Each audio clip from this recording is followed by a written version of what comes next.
1947 का Los Angeles चमक दमक और युद्ध के बाद की रंगीन जिंदगी से भरा हुआ था, लेकिन हॉलीवुड की रोशनी के पीछे एक ऐसा खूंखार कातिल छुपा था जिसने एक 22 साल की लड़की को दर्दनाक तरीके से मारकर एक डरावना रहस्य बना दिया। उस लड़की का नाम था एलिजाबेथ शॉर्ट, जिसे लोग उसके काले कपड़ों और बालों की वजह से ब्लैक डाहलिया कहने लगे थे। वो एक्ट्रेस बनना चाहती थी, लेकिन उसका सपना बेहद बेरहमी से खत्म हो गया। इस केस में सबसे बड़ा संदिग्ध था डॉक्टर जॉर्ज होडेल, एक मशहूर सर्जन जिसके पास वो सारी स्किल थी जिससे लाश को इतनी सफाई से काटा जा सके, लेकिन कभी कोई सबूत ऐसा नहीं मिला जिससे उसे सजा मिल सके। एलिजाबेथ शॉर्ट का जन्म 29 जुलाई 1924 को मैसाचुसेट्स के हाइड पार्क में हुआ था। उसके पिता एक सख्त अकाउंटेंट थे और मां गृहिणी। 1930 में उसके पिता अचानक गायब हो गए थे और सबको लगा कि उन्होंने आत्महत्या कर ली है, लेकिन कई साल बाद वो कैलिफोर्निया में जिंदा मिल गए। 18 साल की उम्र में एलिजाबेथ उनके पास गईं, लेकिन दोनों की नहीं बनी और वो हॉलीवुड चली आईं, एक्ट्रेस बनने का सपना लेकर। वो करीब 5 फुट 5 इंच लंबी थीं, वजन लगभग 52 किलो, गोरी त्वचा, काले बाल और नीली आंखें। वो ज्यादातर काले कपड़े पहनती थीं, इसलिए उसका नाम ब्लैक डाहलिया पड़ गया। 1946 तक वो कभी वेट्रेस का काम करती, कभी इधर उधर दोस्तों के घर रहती। फ्लोरेंटाइन गार्डन्स नाम के नाइट क्लब के पीछे एक कमरे में रहती थीं। वो सैनिकों से मिलती जुलती थीं, पार्टियों में जाती थीं और दावा करती थीं कि उसकी सगाई एक पायलट से हुई थी जो वॉर में मर गया। घर भेजे गए उसके खतों में वो अपनी जिंदगी बहुत ग्लैमरस दिखाती थीं, लेकिन असल में वो अकेली और परेशान थीं। जनवरी 1947 की शुरुआत में वो अचानक गायब हो गईं। रॉबर्ट रेड मैनली नाम का एक सेल्समैन उसे 9 जनवरी को सैन डिएगो से लॉस एंजलिस छोड़कर आया था। पुलिस ने उससे पूछताछ की, पॉलीग्राफ भी हुआ, लेकिन वो क्लियर हो गया। आखिरी बार उसे 14 जनवरी को बिल्टमोर होटल की लॉबी में देखा गया था, किसी से बातें करते हुए। उसके बाद वो रात में कहीं गायब हो गईं।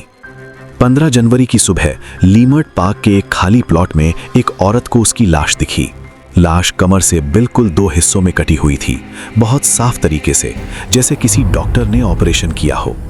चेहरे पर दोनों तरफ मुंह कानों तक काटा गया था, जिसे ग्लासगो स्माइल कहा जाता है।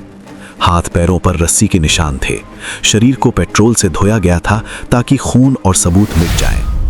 पोस्टमार्टम में डॉक्टर फ्रेडरिक न्यूबार ने बताया कि उसकी मौत चेहरे पर जोरदार मार से हुई थी, जिससे दिमाग में खून जम गया था, लेकिन उसके बाद भी लाश के साथ बहुत बेरहमी की गई थी।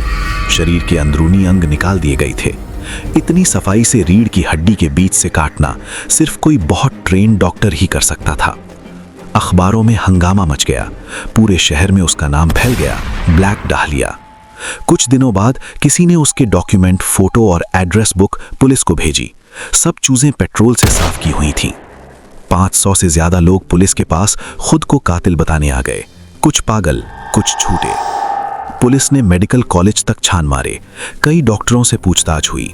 डॉक्टर वॉल्टर बेली नाम का एक रिटायर्ड सर्जन भी शक में आया, जो उसी इलाके में रहता था, लेकिन उसके पास पक्का एलिबाई था। फिर शक गया डॉक्टर जॉर्ज होडेल पर। वो हॉलीवुड का मशहूर गायनेकोलॉजिस्ट था जो बड़े बड़े स्टार्स की अबॉर्शन करता था। वो एक अजीब से महल जैसे घर में रहता था, सोडन हाउस। उसके ऊपर अपनी ही बेटी के साथ गलत रिश्ते के आरोप भी लगे थे। उसके बेटे स्टीव होडेल, जो खुद LAPD में डिटेक्टिव था, बाद में सामने आया और बोला कि उसके पिता ही कातिल थे। पुलिस के पुराने वायर टैप में जॉर्ज कहते हुए रिकॉर्ड हुआ, मान लो मैंने ब्लैक डाहलिया को मारा भी हो तो भी कोई साबित नहीं कर सकता। 1950 में जॉर्ज होडेल अचानक एशिया भाग गया। 150 से ज्यादा पुलिस अफसर इस केस में लगे रहे, कभी किसी बेल हॉप पर शक, कभी किसी फिल्म स्टार पर, कभी अखबार मालिक पर, लेकिन कोई पक्का सबूत नहीं मिला।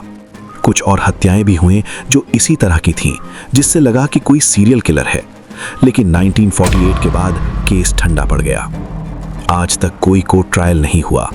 जॉर्ज होडेल 1999 में मर गया। एलिजाबेथ शॉर्ट को उसके परिवार ने चुपचाप दफना दिया।